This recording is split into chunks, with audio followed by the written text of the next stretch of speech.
Good morning, everybody.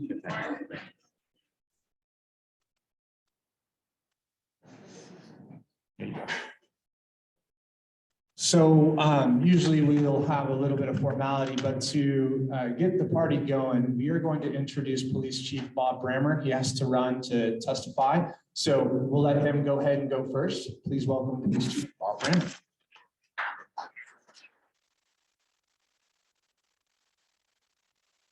Typically don't like speaking in microphones, so I don't know if I have to because of the Zoom. Okay, all right. I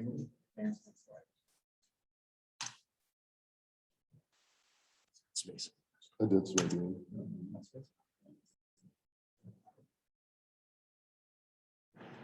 No problem.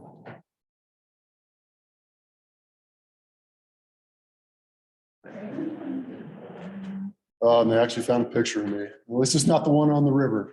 Well, good morning. Thank you very much. My name is Bob Brammer. I'm the Chief of Police for the City of Durango.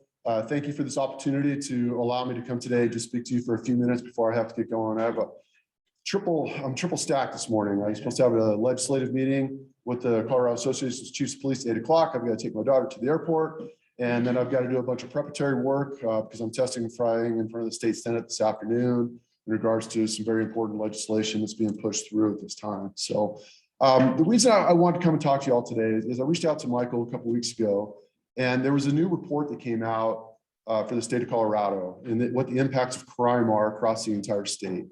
And there's a lot of dynamics that come along with that, but this group here is probably one of the most vital ones that I need to probably speak to, because when we're talking about economic vitality and economic resilience within a community, crime and law enforcement really associate very well with that, because people invest in communities that are safe. People invest in want to move to communities that are safe, to know that their children are safe, that they can go to school safely and learn. And and your neighborhoods are safe. You don't have to worry about your stuff getting stolen. And Colorado is one of the fastest growing crime rates in the entire country right now. There's a lot of dynamics that came about from 2019 when there was some really well-intended legislation that was pushed through, but had some real ill-fated consequences in the longevity and the long term of this. So we continue to see that to build. So just to put this into relevance, in 2020, the impacts of crime in the state of Colorado was about $27.5 billion. And that's not just through the insurance costs that go up and the direct impact to victims, but the services that are provided to them, law enforcement services that are provided. And that impact is spread out through the entire community. And at that time, it was about $4,700 of hard costs that are translated to each resident within the state. Well, they just did a new study in 2021, and that impact actually went up, and it's about $31 billion now. So we continue to increase, and we continue to go up. Colorado is the fastest growing state for motor vehicle theft in the country. Last year, just in Durango alone, we had 42 stolen cars last year. And that was in 2021, and that was actually a decrease from the year before. We're kind of proud of that because we actually pushed those numbers down. Here in Durango, your officers are working really hard. They're really resilient. They are pushing through, and they have changed their strategies, and they've changed their ideas on how to police our community and make it safer. We saw a dramatic increase in 2020, just like the rest of the state did, but we actually drove our numbers down in 2021. And this year we're continuing to drive those down again. So we're starting to norm back out to our 2017 and 2018 numbers, which is good, but I know we can do better. But there's a level of crime that we have to live with in our community. And part of the message I want to get out to everybody here is we can all do our part. Because most of what we're seeing with our stolen motor vehicles, probably about 85 to 90% of those are because people are leaving their cars unlocked because they feel safe in our community, and they're leaving their keys in their car because, again, they feel safe in their community. People aren't running around in Durango like using Slim Jims and Jimmy and open car doors. What they're doing is they're just shaking car doors, is what we call it, and they're looking for those unlocked opportunities. And what they're really looking for is do you have change in there? Do you have sunglasses in there? Do you have your $5,000 mountain bike on your $3,000 Subaru? Those kind of things. And they're looking for those things to take because those are easier to steal or for them to propagate and to benefit from themselves. But when they find the opportunity to have a stolen car, they take it. And usually they're committing more crimes than they're taking them. They're not taking them to shop shops. We find them all across the state, Cortez, Pagosa, down in New Mexico, and they've just been used to do other things. One of the biggest impacts that we're facing right now in southwestern Colorado is a lack of treatment facilities. Some of the decriminalization in 2019 was because of the fact that they wanted to not criminalize people that have addictions, but they wanted to make the cocaine, methamphetamines, other type of hard drugs to include fentanyl more of a treatment option. And if there were misdemeanor crimes, they felt that they could be able to keep people out of prisons and be able to put them in a treatment option. As we know, there was a huge settlement that came through from the help of the Attorney General not too long ago, and the mayor's here. So I want to thank mayor and council for allowing us to spearhead that process and be able to have the first MOU for what we're calling SWORD, which is Southwest Opioid Response District. So we're kind of a district within the state. They're broken up all over the place. And one of our main priorities with that is to be able to put treatment options here in Southwest Colorado, because it's something we truly do lack. We don't have psychiatric facilities here either, which is another big need. We're working with Centura Health to hopefully get a behavioral crisis unit here, because right now we have to transport people either up to Grand Junction, the Denver area, or Pueblo when we're taking them in on mental health issues. And we have a lot of that. And most of that, again, is spun up by the fact that we've got a lot of drug issues here. And fentanyl is one of the highest growing rates of addiction and problems that we're having across the state. Just last week, we had 2 overdoses within a 24-hour time period, which was bad. Fortunately, both of them lived. But that was because of the direct response of our paramedics and our officers that responded to that. And that's why I have to testify in legislation today, is we're trying to recriminalize, we're trying to get fentanyl back up to a misdemeanor or a felony level based on any level of possession. It's that dangerous. Right now they have a 4-gram limit on fentanyl, and 4 grams is basically 4 sugar packets, if you can think of that. And that's about, if pure fentanyl, 4 grams is enough to kill about 2,000 people. All right. And right now, anything under 4 grams is still a misdemeanor, which is crazy to us. But that's why we're really pushing really hard as chiefs and sheriffs and the Fraternal Order of Police and district attorneys to get the legislators to listen to us to be able to get this back up there. Because if we can do that, then we can have some leverage to be able to put some people into treatment. Because right now we don't have an option. We don't have a punitive option that's going to give deterrence. We don't have a treatment option down here either. And that's why it's so important that our community steps up and helps us help your community, basically keep it safe, keep our children safe, and keep our loved ones and everything else. So that's really kind of the message I want to send today is, law enforcement is challenged. We've been challenged for quite some time. There's some great conversations out there of the evolution of law enforcement. We've done a great job of responding to that. I know at Durango, we were on the forefront of a lot of that. We actually had a lot of these programs in place before the legislature forced us into these changes in 2019 and 2020, but we continue to evolve, continue to rethink how we actually police, how we invest in our community as law enforcement as a whole to make it safe. But that's a joint effort. We can only do so much. We're the ones that you call, but when we're out there having, working and driving the streets, we're not seeing everything. We're not hearing everything. We don't understand all the dynamics of what's going on within our community. And that's why it's so important that we have these partnerships like we're having today in these conversations. And some of these conversations are very tough to have. At Durango, we've got some challenges. Our facilities are pretty bad. I walked in this morning, we still have 2 buckets in our main lobby and missing ceiling tiles because our roof is leaking so badly. And that's the first thing people see when they walk into our police department. We're a proud agency, we're a proud city. And I want to, hopefully be able to showcase that at some point with something, kind of a Taj Mahal gemstone we could show off as well, that everybody's going to see within the organization and give that pride back into our community, into our officers, because they deserve it. They're out there 24/7, working in all the environments to be able to provide these services to all. So let's just continue the conversations, let's continue the relationship buildings, and just understand where law enforcement is right now. And we are continuing to evolve. And I think we're doing a great job at DPD. And hopefully we'll be able to continue that with the continued support of council, because right now, I think everybody really agrees that this is something that is needed within our community to make it safer. I don't know if I can take any questions from anybody real quick. Do you want to plug your take back program on April 30th? Give about that. So if you have prescription drugs that Oh, yeah. you've had in your cabinet forever, and the only reason I know is I just interviewed Sergeant Sweetly yesterday. So on April 30th from 10 to 2 o'clock at the substation in 3 Springs.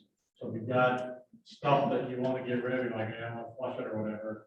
Yeah, the only drugs we don't take are chemotherapy drugs, anything that's going to have any type of radiology with it.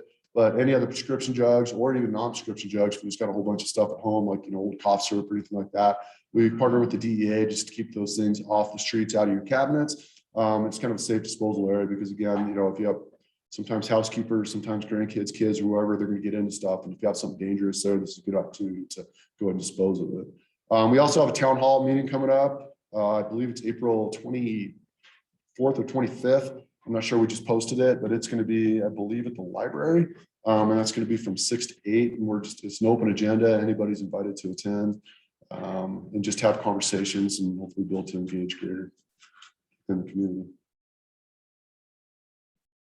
Okay, well, thank you very much again for your this opportunity and the time. I really appreciate it. And please reach out to me, even individually. I'd love to have conversations. I've already spoken with a couple of people and hopefully be able to get that on some calendars. And I love going for coffees.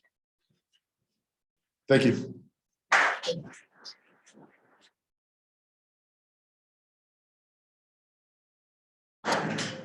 A somber reminder that as our community grows, we have to be aware of what comes with that growth. And these are the people in the room here that can help drive that. So we can now kick off the part of the meeting that is business oriented. Call to order. I am Dan Corman, Vice Chairman of the Board of Directors of the La Plata County Economic Development Alliance, but I'm also the coffee sponsor today.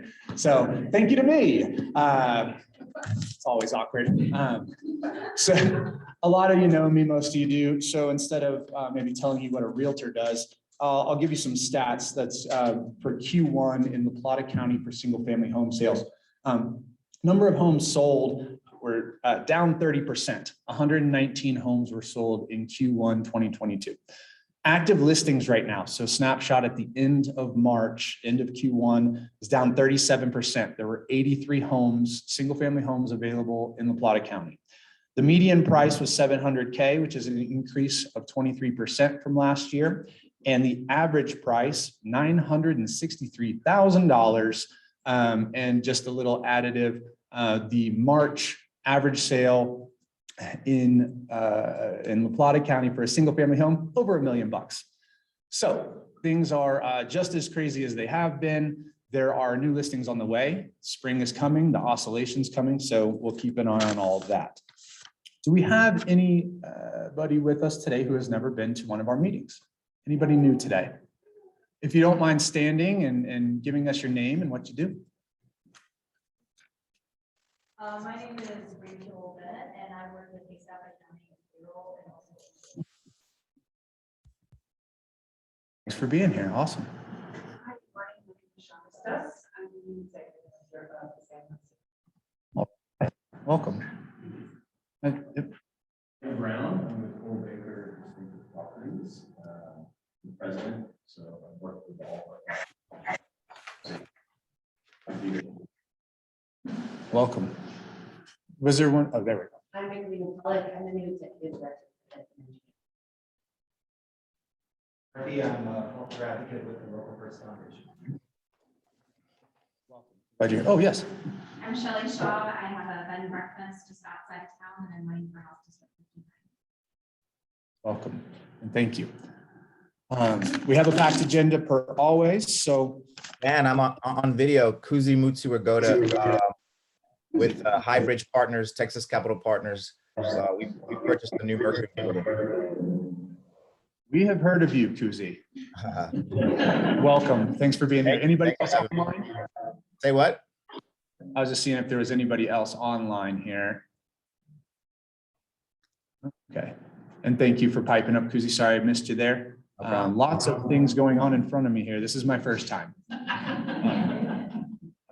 But I'm not holding a baby, so it's going to be almost as smooth. So here we go.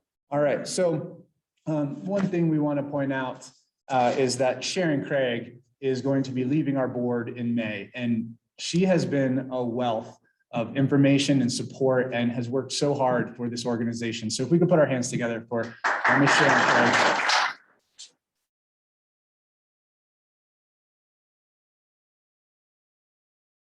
Craig. We had our quarterly financial review and we were spot on with the budget. So that's good news.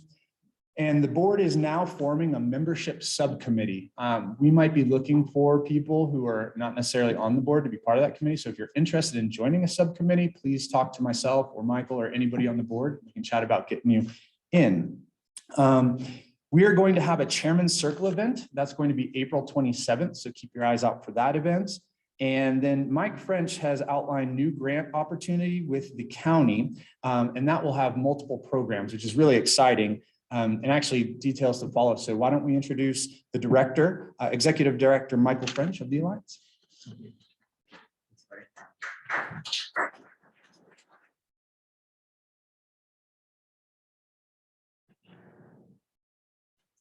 Good morning, everyone. Sharon, you will be missed, and I personally thank you for your service to the board. And Craig, congratulations. I should say, Mayor, congratulations on the election. I'd like to start by acknowledging some membership renewals. Associate Member Durango Harley Davidson, Farrar Roofing, Meadowbrooks Management, Durango Home Collective, Southern Colorado Community Action Agency, and our public partners, La Plata County. So thank you so much. Membership support has been outstanding, and it continues to be month in, month out. Again, there's no way we could do any of this without the folks in this room and the membership that we have. So deeply appreciate you. There is a housing forecast. Dan mentioned some stats, and I'll briefly go over a couple of stats as well, but there is a very comprehensive forecast for 2022 that does a rear view mirror look of 2021. It's on the Wells Group homepage. They do this every year. The last couple of years have been virtual, and this year, Mr. Jack Llewellyn hosted the session. It was purposely done for video. They did a great job talking about supply demand, made some predictions of what 2022 is going to look like. Another year of low inventory is what they're calling for until we have inventory coming online in late 2022, a couple of multifamily projects, and 2023. There's a very healthy pipeline as you talk to the planners in all of our communities, Bayfield, Ignacio, the city and the county. That pipeline of permits exceeds probably, well, it doesn't just probably, it definitely exceeds over 1,000 units. The biggest challenge right now is the cost and unpredictable cost of construction. So some of these projects will not get started as predicted until those construction costs kind of come in line. And so, by the way, you can go to their website to view this. It's also on YouTube. And they did just a fantastic job. I thought this was one of the better forecasts that they've done, and very insightful. As Dan alluded to, the picture's not getting much better. Average price in the county in March was up 39% same time last year, and it is at $950,000 for an average sales price. It's probably crept up a little bit, while inventory is down 35%, and with about a month's supply overall. In Durango proper, the city average price was $885,000, up 25% from March 2021, so same time last year, and inventory is down 67% with less than a month's supply. None of these statistics have changed, folks. I'm just going to continue to provide these data points so we understand where we're at. The one place that's kind of holding steady, and we're fortunate to have Nicole here to speak to us about some of the projects that Bayfield has locked and loaded. But the average sales price in Bayfield is kind of holding steady, and there's inventory coming online. And if you look at inventory, even though the volume's small, if you look at inventory of home for sale compared to same time last year, it's actually up. So Bayfield's doing a great job. Briefly, some projects I want to give an update to. One of them Dan mentioned, and I'll talk about it in just a second, but our workforce housing investment plan that we have in place with Project Moxie in partnership with the city of Durango from a READY grant, that is just about done. We'll officially publish it in May.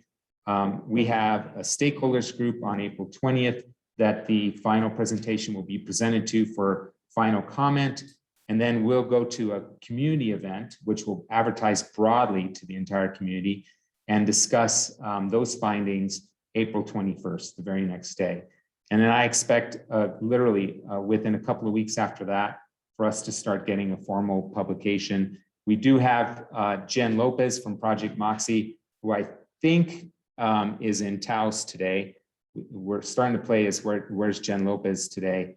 Yesterday she was in Denver, but I think she got there even with the weather, and she'll give us a brief update towards the end of the meeting. La Posta, still making great progress. We had our final Alliance-sponsored landowners meeting on April 7th to discuss land use and make sure we got everybody's input in terms of desired land use, showed some maps, had a great collaborative session, got a lot of input from folks, including homeowners not in the proper annexation area. And the next step is an intergovernmental agreement between the city and the county to make significant investments.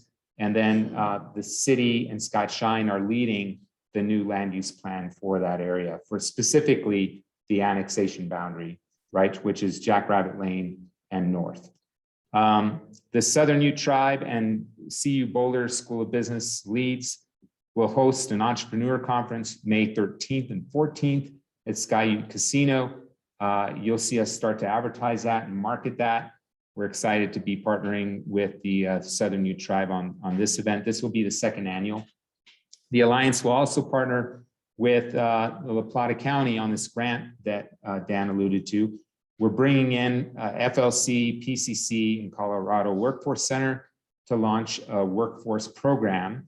We're actually doing a micro certification lab here in the Innovation Center that PCC will host.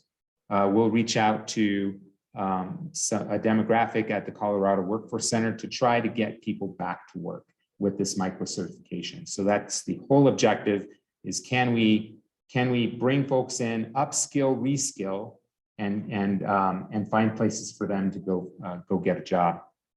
So we'll definitely be reaching out to our business community. Included in that grant is we'll have the capacity to do north of 20 paid internships for our membership here at the Alliance. And along with that, it's going to be a formal program that we'll leverage from FLC, but along with that, we'll pay for a mentorship component of that, whether the mentorship is within the organization or whether the mentorship exists at FLC for a subject matter expert from their faculty. So I could not be more excited about getting this program going. You'll see us start this program literally next month. And we'll tell everybody how to get in line, what qualifications we're looking for, and how we're trying to stimulate jobs and economic development. Along with that, we are also starting a pre-development planning fund for workforce housing. And this is what I'm really excited about. I hope to grow this fund. We'll start this fund with about $120,000. I look at it as seed money that we'll try to go find some additional dollars for. And the purpose of this fund is to help developers find certainty, expedite their projects, be a catalyst to have them lean into workforce housing, and do what we can to grow these projects and get these projects down the road. So very, very excited about that. With that, I will turn it over to Nicole. Nicole, thank you for being here. Appreciate it. Good morning. It's good to see you all. Advanced slide with the forward arrow. Okay, thank you. I'm Nicole Killian. I'm the new Community Development Director for the town of Bayfield. Probably know a lot of you though, as I was previous Assistant Director for the the city of Durango. So been in Bayfield almost 3 months now, so it's gone by pretty fast. And there's a lot going on in Bayfield, which is why they brought me in at this time. And I am a one-woman team, so there's a lot going on and staying very busy. So just going to walk you through some of our exciting projects we have in Bayfield. Currently, we have a project under construction. It is our Clover Meadows, and it is really our only inventory we have in the community for single family. And we're a little more than half built out now with building permits issued. So running out of inventory pretty fast. So we have a lot of big projects coming in right now that are under review. Mustang Crossing is in our southeast corner of the community. It is going to be 81 single family lots adjacent to another single family neighborhood. They are going to our planning commission tonight for their preliminary plan review, and then they have one more step before they can start getting their development permits for the project. Orchard, it's a tiny infill project in town, 1 acre lot. There's gonna be 9 single family and 5 townhomes. This project is unique to Bayfield. It's a PUD because it's gonna have a private road system. So it does not need to be built to town standards. But what that does is it allows for a little bit more density in this neighborhood. So, and then this one's at the final stage. So hopefully we'll see groundbreaking on this project very soon. We have our first tiny home village in Bayfield, 15 units. We just annexed this property in there again at their preliminary plan stage tonight at Planning Commission. This is our largest project in the community. It's the Bayfield East annexation, 153 acres being annexed into the town. Annexation isn't finalized yet, but the approvals have been granted. So we're just finalizing the documentation. Approximately 318 single family lots, 45 townhomes, 156 multifamily, and then 163,000 square feet of commercial. So mixed use, grocery store, hotel, that lower portion. This project's also going to kick in the need for a second signal in Bayfield. And we don't have the funding for that yet. So I'm going to be writing some grants in the next couple weeks to try and get some funding from the federal funding that's out right now to try and help pay for that signal. And then this is across the highway. I'm gonna go back. So this, if you can see my mouse, yeah. So this piece is right across the highway caddy corner. And this is a commercial development. And again, this is also warranting that signal. So between the two projects, we're gonna be working to get the signal installed hopefully soon. This was annexed in 2021, and right now, again, they're at the sketch plan stage, but they're looking at commercial, possibly adding some multifamily. They're still working out on some of their concept plans for this one. And then the town actually bought into a townhome, platted townhome development called Cinnamon Heights. Last year, the town's purchased 30 townhomes.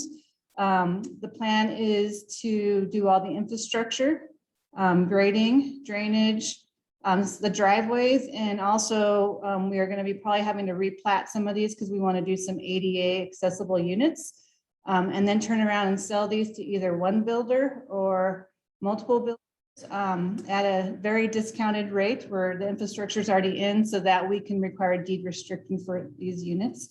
We're working with Homes Fund to determine the criteria for the deed restriction, but definitely looking at our workforce housing in Bayfield.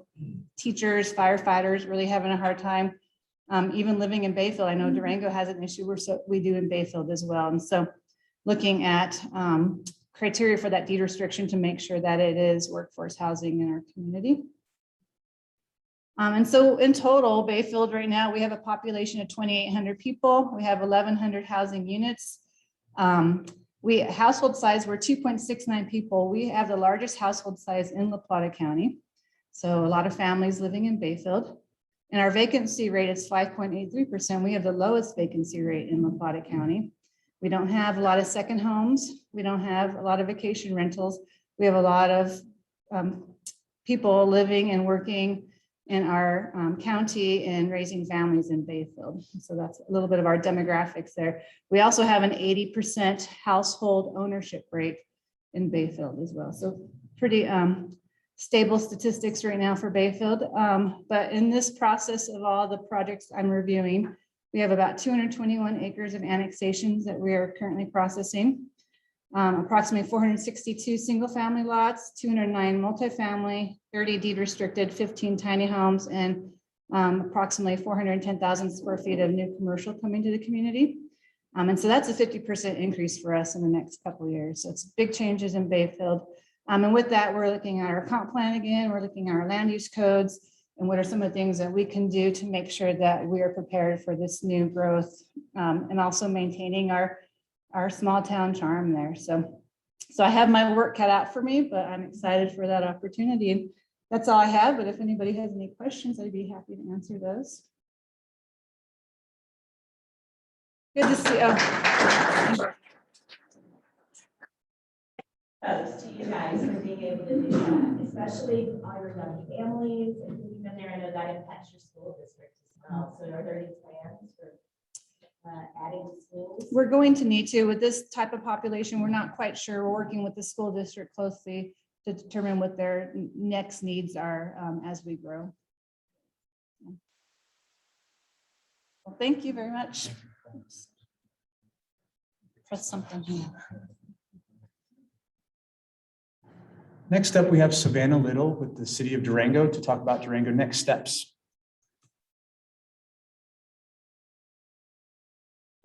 Lytle, excuse me. Thank you. I'm good. You guys found a picture of me too. Not hard. Savannah Lytle, Community Development Department with the City of Durango, and I'm excited to share with you, we've been underway with a project we're calling Durango's Next, or Downtown's Next Steps. And we started this in December, and this is a visioning project, a conceptual design for downtown Main Avenue. So we kicked it off in December with a questionnaire for folks asking, what do you like about downtown? What do you do when you're downtown? How often do you go downtown? And from that, we had over 900 people respond to that questionnaire, which is 3 times higher than any other questionnaire we've put out before. So we're excited with that. We developed 4 conceptual designs, and then we sent out another questionnaire and said, what do you like about these designs? What don't you like? What features do you like about them? And so that's where we are right now. And this is 5 minutes, so I'm going through this fast. Phase 3 is where we are right now in these conceptual designs. And so from that questionnaire, we had over 1,200 people respond to that one. We went through and we're starting to work on a preferred conceptual design right now that we will present to the community in May at a public event. So keep your eyes open for that. And then from there, we'll move it forward with our final preferred conceptual design. So really quickly, just as a update, this was questionnaire number 2. The results from this, as mentioned, we had over 1,200 people respond. And the majority live in Durango or work in Durango. At 100 business owners, which is almost half of the business owners. There's approximately 200 business owners on Main Avenue downtown. So that was a good response from them as well. So that's a little demographic of those. Really quickly, these were the 4 conceptual designs that we had. Center lane came out as very strong. We don't have standard alleys, so it's very difficult for our downtown businesses to be able to accommodate deliveries without a center turn lane because they really can't go in our alleys. So that one is the one that came out on top. If there was a preferred option, it was number 1. And then you can see the different elements that we asked for people. People preferred the bistro zones in almost all 4 concepts, as well as the sidewalks and the amenity space. All of these had a bistro area in front of the buildings. And so you out in the street, in the parking lot, basically we take that and put it up against the building. That's where the outdoor patios would be, or seating areas like Maria's, they put their flowers out, or other retail can put flowers and facilities out as well. So these were the results from that. What really came forward was that people love outdoor dining and want safer pedestrian and bicycle access downtown Main Avenue. Again, you can see the bistro zones came out on top for this one, and then also the sidewalks on that one too. What was interesting is what we've heard the most is people want us to accommodate parking, but it's not coming out in the questionnaire, which is interesting. But yes, we are still looking very strongly at parking as in conjunction with this project. So just moving forward, again, this is just really fast, just a quick update. So we have actually now moved to April, but as mentioned, from those 4, we're going to all the comments we received, all the feedback, what streetscape elements people preferred, and we will develop block by block a preferred conceptual design that we will then present to the public, both again as an online tool. It won't be a questionnaire. I think people are done with our questionnaires, but an online tool where people can comment on the map, what they like, don't like about the preferred option. And again, we'll also have an event, community event in person as well, where we can discuss the different blocks from there. And this is just conceptual. From there, it will then move into engineering and there'll be traffic studies and then it will move forward from. So this is just a conceptual. We just want to see what people want downtown from moving forward. So that's very quick and very fast, but any questions?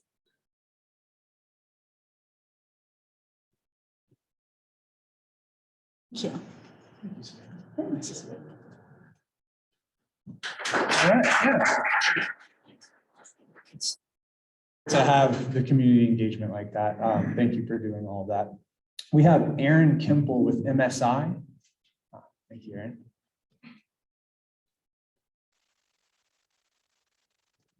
Slides right there. All right. Pictures of us all. It's great.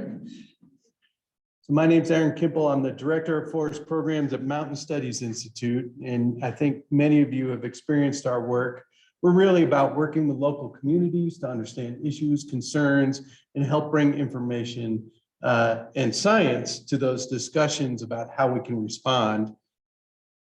One of the big, and it's that community science nexus that we're super proud of, but we work very closely with a lot of partners and need to give credit to a full suite of community members that help us get our work done. What's on everybody's mind at the moment, I think, as we come out of winter and start looking at spring, what does our fire season look like? And as you can see, we are coming out of winter below the median for the past 30-year average or 30-year median. One thing to note on the medians and averages that we're gauging against anymore, and you'll see this, I think it's still in the Durango Herald, is that the median is now gauged from 1990 to 2020. That's bumped from 1981 to 2010. And that means we're including a handful more of drier years in our consideration as far as what a median is. So that's just something to keep in mind as you start gauging that there's a shift been made in what we're comparing against. You know, we started out with a strong snowpack. We felt that, but January, February, very dry. And even if we had 100%, we are riding a wave of drought years that have been pretty tough. And so it's going to take a lot to get our fuel loads that are in the forest moist enough to reduce the fire risk. And so we're just not there. So I think we should all expect that this will be potentially another fire season that we should be aware of. We should be communicating to our communities that we need to be careful out there. And on the plus side, I will say there's a lot of great communication organization that happens between our county and other fire response folks like the Forest Service, like the Colorado State Forest Service. There's a strong connection between all of our partners.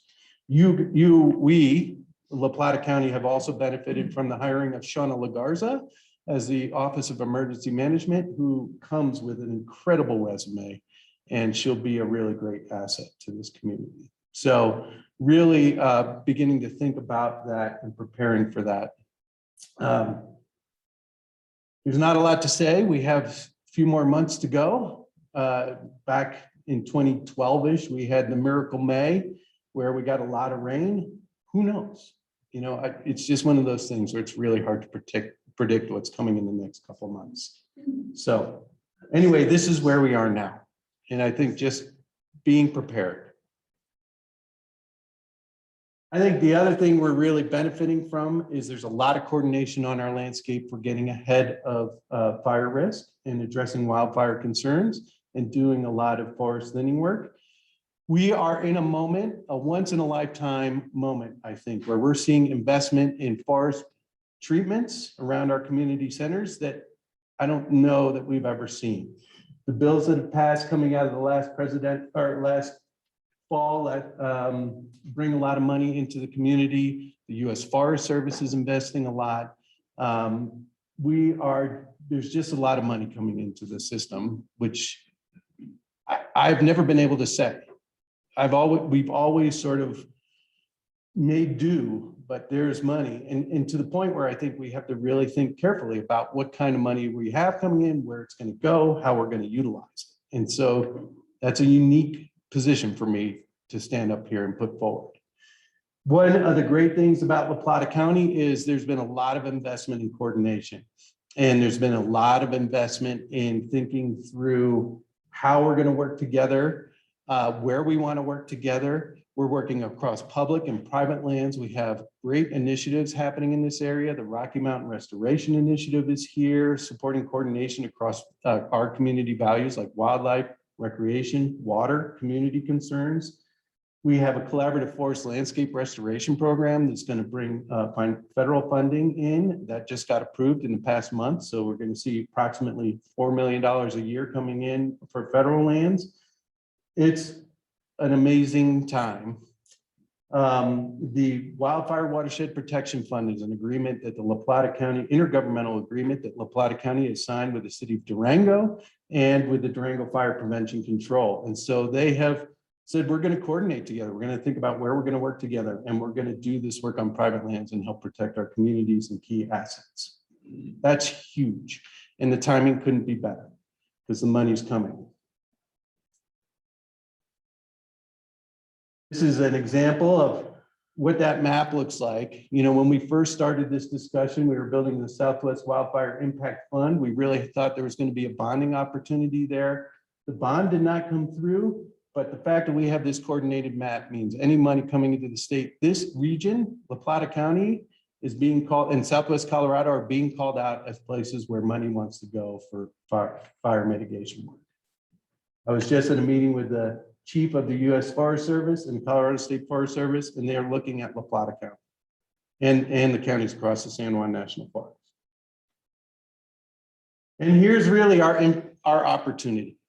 It's about working together to address and support our community resilience and thinking about where we're going to work, how we're going to work.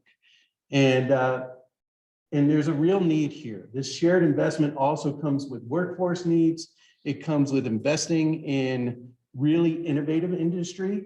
We have to get a little bit beyond just saw logs and, you know, timber trucks. We need to look at what Timber Age, Andy Hawk's group is doing with cross-laminated timber. Monique DeGiorgio has Farm to Tables, where they're taking chips that are coming out of the woods and putting it into compost. Those are all really great opportunities, because what our community is at risk from is not the larger trees, it's the small diameter stuff that's all in the understory. And how do we build an economy around addressing that? But it offers us an amazing opportunity to think about building an economy that's outside of the tourist realm. It helps kind of build a good platform from which we can work. But that also comes with challenges. We have the workforce and the housing needs all go with that need for innovation.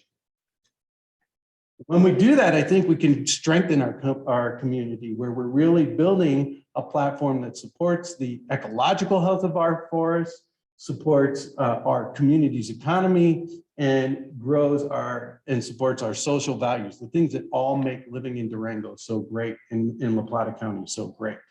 So some really, really neat opportunity for us as a community to lead the way in how forestry is thought about and how it works within our community centers. Fire doesn't go away. We'll always have to deal with smoke. And in fact, we may have to deal with some more smoke when we think about prescribed fire as a tool for work on the ground, but we can control that, and we can have some input on how that influences our key community values. That's what I got. Thank you very much.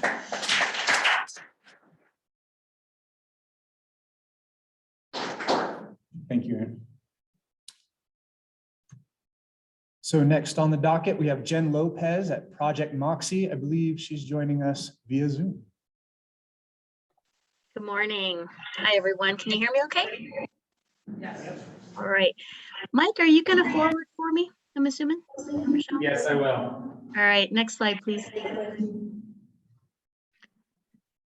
I guess I should do a quick intro. I think most people know me, but I'm a housing consultant based in the Valley, in Durango. And I've been doing housing work for 22 years and done a lot of work here in this community on and off, and I'm excited to be on this project with Mike and the team. Do you have an echo there? No, I don't think so. Okay, I have an echo, so forgive me if I sound funny. Does that work?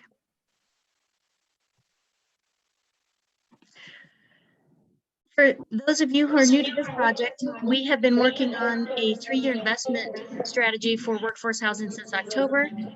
We are getting very close to the end. I just want to do a huge shout out to the 50+ businesses who responded to an employer survey. We got some really good information from you all, and I think there's a lot of ways that we can engage employers, and we're going to get really specific as we move forward with the strategy overall. But thank you, and we need the partnership right now. We still have an echo online. I don't know if we can fix that. Let me try. Oh, that's better. Yay. So I think there's a couple big benefits to this investment strategy. The first one is we're cataloging everything that's happening right now. And as you just saw from Nicole, and you've heard from the city of Durango, and La Plata County's got a packed agenda this morning, there is a lot going on in our community right now. So this document that we're creating will be a one-stop shop with all the information in one place, understanding what's happening in the community.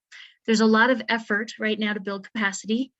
So the document will talk about what's in progress in terms of increasing capacity with local government, with developers, et cetera. Obviously, there is a huge pipeline. We keep talking about this pipeline. It's real to a certain extent, and we want to watch it and monitor it. Things can happen quickly in the market to slow down production. We also want to make sure that that pipeline is going to serve our local workforce. So there's a few tweaks we need to do to match those things up. There's conversation around existing policy efforts, which also hints at future policy efforts. We'll talk about that in a second. And then innovation comes up in pretty much every conversation we've had. Next slide. What do we mean by innovation? We can't build the way we've been building and hit the price points we need to hit. And so probably the 2 or 3 biggest innovations people are asking the community to figure out is how to meet the production building need in the community. And many of you have been in conversations about is the solution a modular factory. So I think that's very much something in consideration and something that you'll continue to hear about until we solve that issue. The other one I want to hit on that, I've been in and out of Durango since 2006, and this is the first time I've heard this, and I think we have a moment that we need to capture. Everybody's ready for a public funding source. I think there's an acknowledgement that the American Rescue Plan Act funds are amazing, and there's a lot of them, and they're only going to touch what we need to do here. And that as a community, even with price escalations, we're now starting to talk about sort of double subsidies on projects. So it's not sustainable. So that's one reason. 2, I think there's a recognition that at the local level, we can pay for infrastructure, we can land bank, we can do things to tie up future options, and then use our local zoning powers, density and some innovation to kind of bring costs down that way. So this was probably one of the biggest things we heard during our interviews. Next slide. And I am having an issue with my slide. You can only see part of it, I apologize. So there's a handful of gaps that were identified through the process very quickly that we want to try to fill or at least acknowledge in the strategy. How do we want to coordinate moving forward? We're doing stuff at Economic Alliance, you have RHA, you have other things going on. It would be nice to have a centralized place where we could go once a month and talk about housing. So I think that's something that Mike will probably look at. Again, the local flexible funding stream came up so many times. A desire to increase development capacity, I just kind of touched on that. Again, I think Bayfield's incredible to show, just go get the dirt, put the infrastructure in and work with the private sector. How do we do this kind of model at scale across the region? A request for technical assistance, a lot of, it's been exciting the amount of interest in doing workforce housing, so much so that we've been a little inundated with requests to look at things. And we have a solution, we think, for this moving forward, and I'll talk about that at the end of the slide. And then always acknowledging that all project types are not the same. We have a lot of rental housing coming into Durango. We have a lot of for sale product in Bayfield, thinking regionally, what's going to happen in Ignacio? How do we balance out across the county some of these different product types? And then some conversations about additional policies. I think the punchline here is, if you build it, it doesn't mean it's for our local community and they will come. right? And so again, we have to be very thoughtful about how we're engaging with the pipeline. And we have a lot of incredible private developers that want to help start, and they probably would have done it before, and are looking for solutions and tools to be able to help house their own workforce, frankly. But there's a lot of interest in trying to figure out how to do things differently to get the prices down. And then education and advocacy, you know, we don't really have a formal coalition here in the county, and there definitely seems to be a gap there and an opportunity. Next slide. And then a big part of the strategy is who's doing what. And so we're defining roles the way that we're doing, and we're not defining them, you all are. So we're interviewing all of these different players and saying, you know, what do you envision your role? What resources do you have to implement that role? You know, what are you definitely going to do, and what might you need help with, and what are you not going to do, to get some clarity around how we're all going to show up together in the space. And so right now I've highlighted economic and alliance and employers, and I think you big roles here moving forward, and we'll talk about that. Next slide. Some other things about strategy development around housing in 2022 in April, right? Like, we have never been in this moment. It changes like daily. But here are the things that we want to put out there and let you all know is sort of the framing for how we think about strategy. Everything we need to try to be scalable. We need the private sector more than ever. Strategies are best leveraged. We get more scale if we can do things with private market. Let's focus on our pipeline first and see what they need to get over the finish line. We've talked about solving the production side. There's a lot, you know, some of the tools that you'll get in the 3-year investment strategy is how to prioritize. We're going to have very clear tools for how to think about, do I focus on this or this, and sort of how to think about that. ARPA, you know, and just a kind of a comment about ARPA funds. I know everybody's like, ARPA. You know, the funds were really intended for recovery. So again, they're not going to do everything for everyone. And we will be well positioned, I think, as a community to take advantage. I just looked at the legislative tracker this morning. I mean, there's 19 housing bills right now. I have never seen so many bills in my career in Colorado. But we're going to be well positioned to take advantage of those funds, which the soonest any of those funds will roll out is July. And then, you know, Local First and La Plata County, thank you for raising up Westside Mobile Home Park and showing that that is something we need to be engaged in as well, and should be included in our thought process moving forward around preservation. Next slide. So Mike, you want to tag team this a little bit? I just put a little bit more detail on it. I think we're going to launch next month, but we're calling this Pre-Development Fund a Housing Catalyst Fund. The idea is to run an RFP process, and people that work with me know that I use this tool all the time, but I don't know of a better way to have transparency and also get the information you need to understand who might be ready to move on a project.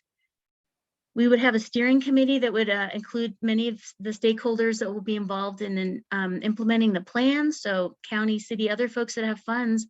And this is a pilot to see how we can come together at a beginning of a project to really catalyze it and see what it would take to get something done. We anticipate that the projects that are selected will not just receive funding, but some technical assistance from our team.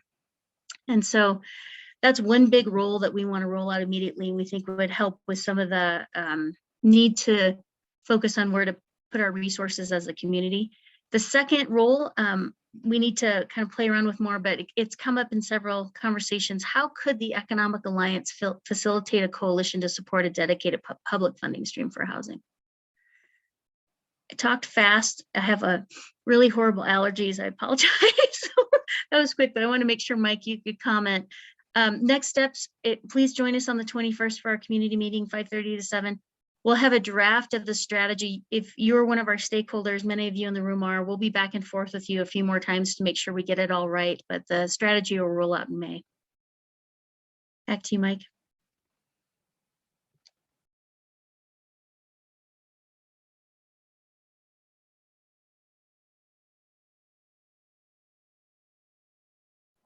You're on mute, Mike.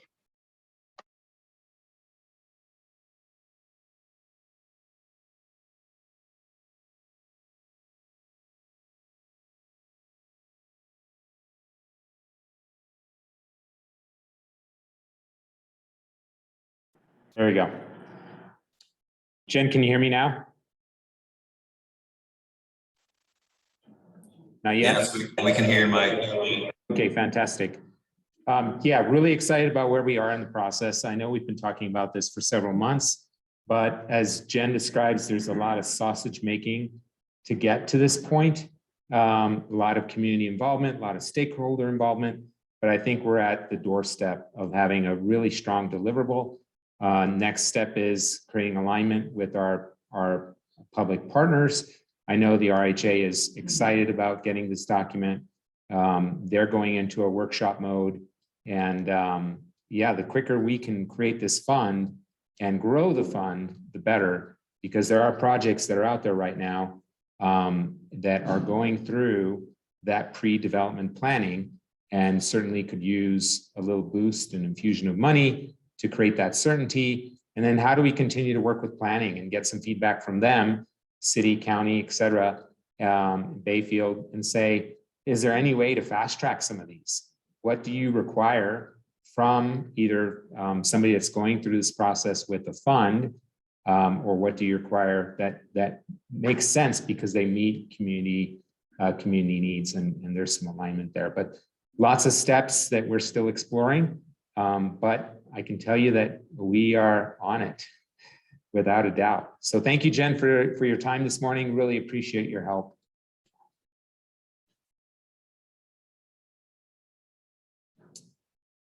Dan, I'll turn it back over to you.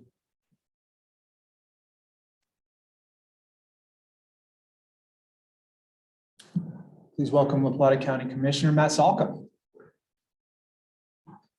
All right, good morning, everyone. Matt Salka, County Commissioner. We'll keep the temperature of housing right now, and so I'll update you all on a few items. But first, this week, we are reaching out to the public for strategic planning. We have 3 meetings going on. We had one yesterday at our CAB building.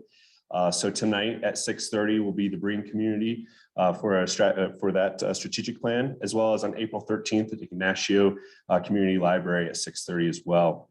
The other item too as well is today the commissioners will be deciding whether or not the county will have a revolving loan fund for provided needed resources for housing. And if passed, the initial amount will be $1.7 million. The county commissioners have dedicated $4 million from our American Rescue Plan funds. So that will be 40% of the $10.9 million that we received from the federal government. We continue to participate in the RHA, and by this summer, the group will have a strategic roadmap. And the next item too as well is about Purple Cliffs. We are reviewing, and that's at today's meeting at 10 o'clock. And so if you'd like to attend, please join us, but to purchase land for a managed camp option. That would be managed by a separate entity group to be able to manage that camp if approved. So a lot going on in the county, as well as I'm working on our broadband initiative in La Plata County. Right now, our first step is a CNL location, working on with different groups, the city, the county, and some ISPs to provide a location for ISPs to be able to locate their equipment to then better provide broadband to the rural communities of the county. The other item too, as well, is I want to thank Chief Bramer for talking about fentanyl. I lost a friend of mine less than a year ago due to him thinking that he had a certain type of drug, and it was not. It was laced with fentanyl. So that is a very important matter for us in the county. I am a part of an anti-stigma campaign group that reaches out to education to families and letting everyone know the dangers of fentanyl. And I have just received news this past week of it's even in, it looks like an aspirin. So it's very scary out there. So please be aware of what's going on. I will be doing outreach. We're doing 1 meeting a month, reaching out to the school districts, educating the parents on those items.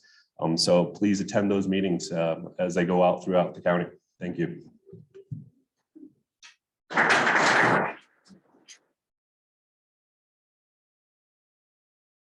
So Mark Garcia, I don't believe is with us today. Does the town of Ignacio have anything? Sure.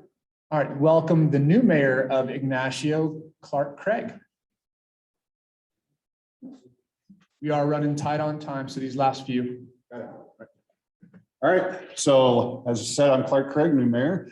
If you didn't know, my bride was Sharon Craig, who was recognized before she is stepping off of the town of Ignacio. Hey, we got a lot of exciting things in Ignacio. And if you didn't know, we're just a little bit south of here. So really, come see us. We are going to have a lot of opportunities from a land perspective that we're looking at. We're looking to bring in some investors, both from a business and from a residential perspective. And then I also want to put on an Ignacio Chamber hat and shout out to everyone here. Mike, you came out and did a presentation 2 months ago. Jack Llewellyn was out there this last month to the chamber. Laura with Region 9 came out. I invite any of you to come out to our chamber meeting, first Wednesday of the month at the casino in the event center. We'll serve you breakfast and give you a minute to talk about yourselves and what you can do for Ignacio. Jack Turner, you came out there, I think it was last year, with some e-bikes. So we've got a great opportunity and great assets down there. And I just want to leave you with that. And if you're interested, come see us and talk to us. Is that enough time? Yes. Okay. Thanks, Tyler. And Mayor Ashley Tarkington of Bayfield. Well, I think Nicole summed up really what's going on in Bayfield. And, I'd just like to say we are so happy to have her out there. She's been a great addition to the team. But as far as economic drivers and some opportunities for our businesses, I want to just throw out some save the dates. The chamber is revitalizing out in Bayfield. Thursday, May 12th is our new reboot, 5:30 to 7:30 at Eagle Park. The third Thursdays of June, July, and August, we're bringing back our block parties. So if you're a food truck, a nonprofit, an artisan, if you're a candidate, come out and meet some of your constituents. And then we're bringing back 4th of July, which is a huge event, money maker for our town. So it's coming back. We're going to bring it back to its original form, which is pretty exciting for the town of Bayfield. So save those dates and thank you.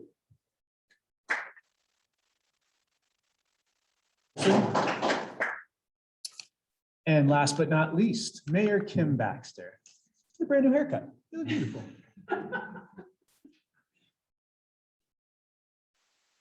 Hello, it's really good to be in person. Not all our meetings are yet, so I'm very happy about this.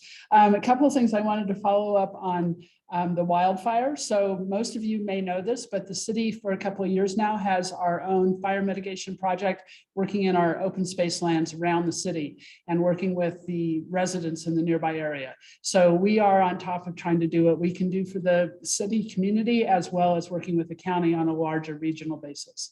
I also wanted to say that this is great to hear all the housing, that we're all working together on it. We're all thinking about how do we create synergy in all the things we're doing, getting the funding going the right direction, getting development done, and meeting that workforce middle income gap that we have, that huge gap. A lot of it, opportunities also with affordable housing. So the Best Western on 160, that project is a go. It'll have eventually 120 units and will be 60% area median income and below. I also wanted to say that if you haven't checked out the city's website and gone to our OpenGov portal, which tells you, you can find out anything you want to about the city's finances, down to every check we've written to any vendors and why. And that's incredibly important for clarity and transparency of what we're doing as a city. And it's a pretty amazing portal. It's a little challenging to learn at first. So there are some ways to, there's a program, what's that called when they put it on there, a tutorial, there we go, tutorials on the website so you can learn about it, or actually city staff is willing to help you with that too. But you can find out all the information you want to from very high level down to the details. And finally, my term as mayor ends on Tuesday. And so the new mayor will be decided by council, as it is every year. And I've had a wonderful time. It's been an exceptional year to be mayor. There have been some great changes and some great approaches to solving problems and ways of working on using data-driven information to make decisions and not doing it emotionally. So I have had a great time. I have one more year as city council on this term. So I'm very excited. Thank you.